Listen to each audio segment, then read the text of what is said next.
Students to AIB Education and study with Anas sir. Today I will be start in class 12 Political Science second book chapter number 8 भारतीय राजनीति नए बदलाव। तो काफ़ी interesting काफ़ी important chapter है और हमारी second book class 12 political science का लास्ट चैप्टर भी है। सो स्टार्ट करते हैं आज की अपनी क्लास को और समझते हैं इस टॉपिक को काफ़ी ब्रीफ एक्सप्लेनेशन के साथ और साथ में अपने हिंदी नोट्स के साथ। स्टार्ट करते हैं अपनी क्लास को और समझते हैं इस चैप्टर को। तो सबसे पहले हमारे पास आता है कि भारतीय राजनीति के अंदर नए बदलाव। तो इस चैप्टर का नाम का मतलब क्या है? तो देखिए, जब 1980 का दशक समाप्त हुआ तो देश ने 5 घटनाएं ऐसी देखी जिनका भारतीय राजनीति पर दूरगामी प्रभाव पड़ा था। अब वो 5 घटनाएं क्या क्या थी? पहली घटना आपके सामने यही है कि 1989 के अंदर हुए चुनावों में कांग्रेस पार्टी की हार हो गई थी और इस हार को वैज्ञानिकों के द्वारा, जो हमारे राजनीतिक वैज्ञानिक होते हैं, उनके द्वारा कांग्रेस प्रणाली का समापन भी कहा गया था। ये आपको याद रखना है। और अगर आपको उसको ब्रीफ में लिखना है तो आप ऐसे लिख सकते हो कि 1984 के चुनावों में जो लोकसभा में हुए थे उसमें कांग्रेसों को 415 सीटें हासिल थी और जबकि 1989 के जब चुनाव हुए तो उसमें कांग्रेस को मात्र 197 ही सीटें मिली। और इसके बाद क्या हुआ कि 1989 के चुनावों को राजनीतिक वैज्ञानिकों के द्वारा कांग्रेस प्रणाली का समापन भी कहा गया था। तो ये थी हमारी पहली घटना। अब हम मूव करते हैं सेकंड घटना की। अब मूव करते हैं अपने सेकंड प्रभाव की तरफ। तो सेकंड प्रभाव क्या है कि राष्ट्रीय राजनीति में मंडल मुद्दे का उदय हुआ और राष्ट्रीय मोर्चा की सरकार ने सन 1990 में मंडल आयोग की सिफारिशों को लागू कर दिया और अन्य पिछड़े वर्गों जैसे कि ओबीसी के लिए केंद्र सरकार ने नौकरियां आरक्षित कर दी। और ये नौकरियां जब आरक्षित करी तो इससे हमारी भारतीय राजनीति के अंदर राष्ट्रीय तौर पर काफी बड़ा प्रभाव पड़ा। थर्ड आ जाइए कि मई 1991 में राजीव गांधी की हत्या के कारण कांग्रेस पार्टी के नेतृत्व में बड़ा परिवर्तन आया था मई 1991 के। चलिए स्टूडेंट, इसी तरीके से हमारे पास चौथा प्रभाव और पांचवा प्रभाव आता है। चौथा प्रभाव ये है कि विभिन्न सरकारों द्वारा अपनाई गई नीति पहले से भिन्न थी। इस नए आर्थिक सुधारों के संरचनात्मक सुधारों को रूप से भी नाम जाना जाता है। यानी कि जो अलग अलग सरकारें आई, जब कांग्रेस हार गई तो जो सरकारें आई थी उनकी नीतियां कुछ अलग थी, थोड़ी सी भिन्न थी। तो इसे नए आर्थिक सुधार के संरचनात्मक सुधार के रूप में भी जाना जाता है इस पीरियड को। फिर गठबंधन सरकार का युग हो गया और क्षेत्रीय दलों की राष्ट्रीय स्तर की सरकार बनाने में भूमिका बढ़ गई।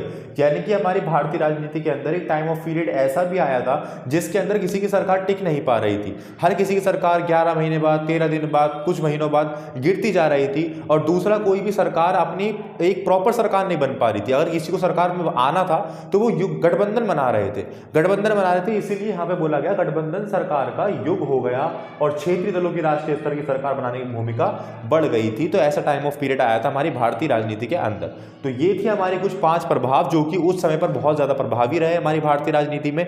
अब हम कुछ मूव करते हैं एक और इंपॉर्टेंट टॉपिक की तरफ जिसका नाम है गठबंधन सरकार। तो गठबंधन सरकार के बारे में पढ़ते हैं कि आखिर उसके अंदर क्या क्या इंपॉर्टेंट टॉपिक। अब हम स्टार्ट करते हैं अपने गठबंधन के टॉपिक को। तो गठबंधन की राजनीति क्या हुई थी कि वर्ष 1989 के बाद क्षेत्रीय दलों ने शासित गठबंधन बनाने में महत्वपूर्ण भूमिका निभाई थी और वर्ष 1996 की सरकार में संयुक्त मोर्चा की सरकार सत्ता में आ गई। पहले हमने क्या पढ़ा कि जब कांग्रेस हार गई तो उनके बाद कौन आया? संयुक्त मोर्चा की सरकार सत्ता में आई थी। ये भी समर्थन मिलकर ही आई थी। संयुक्त मोर्चा की सरकार जो 1996 के अंदर बनी वो सरकार वर्ष 1989 में बनी हुई राष्ट्रीय मोर्चा की सरकार से समान थी बिल्कुल। और संयुक्त मोर्चा की सरकार को कांग्रेस और वाम दल से समर्थन मिला। क्यों मिला? क्योंकि 1996 में ये दल बीजेपी को सत्ता से दूर रखना चाहते थे। तो ये था हमारा गठबंधन की सरकार की राजनीति का टॉपिक। ये 4 पॉइंट है, 4 पॉइंट ही और बचे हैं, उनको भी कवर कर लेते हैं जल्दी से। 1996 में यानी 1996 के चुनाव में बीजेपी सबसे बड़ी पार्टी बनकर उभरी और इसे सरकार बनाने के लिए बुलाया गया, लेकिन बीजेपी लोकसभा में बहुमत सिद्ध नहीं कर पाई। ये देखिए कि 1996 के अंदर बीजेपी सबसे बड़ी पार्टी बनकर उभरी थी तो राष्ट्रपति भवन के अंदर इनको बुलाया गया कि आप सरकार बना लीजिए, आपने बहुमत सिद्ध कर दीजिए। इनको कुछ समय भी दिया गया, 13 दिनों का समय दिया था आयोग। तो यहाँ पर जब उन्हें 13 दिनों का समय दिया तो ये लोकसभा के अंदर अपना बहुमत ही नहीं सिद्ध कर पाए, तो इससे इनकी सरकार भी नहीं बनी।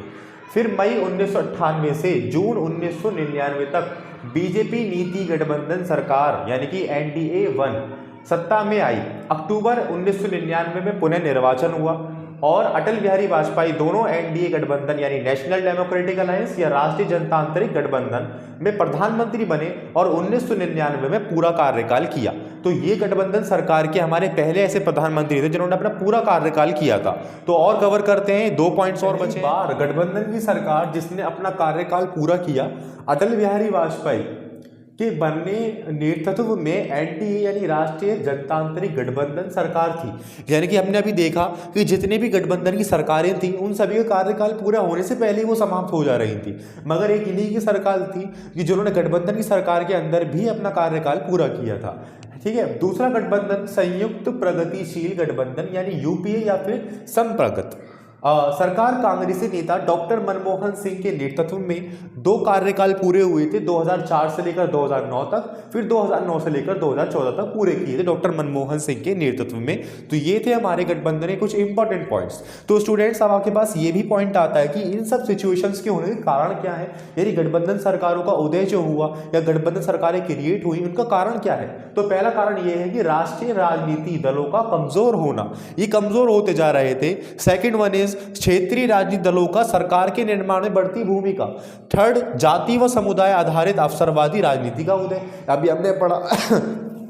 अभी हमने पढ़ा कि जाति व समुदाय के ऊपर राजनीति चल रही थी, यानी ओबीसी वालों के लिए इतना आरक्षण, एससी वालों के लिए इतना आरक्षण, एसटी वालों के लिए इतना आरक्षण।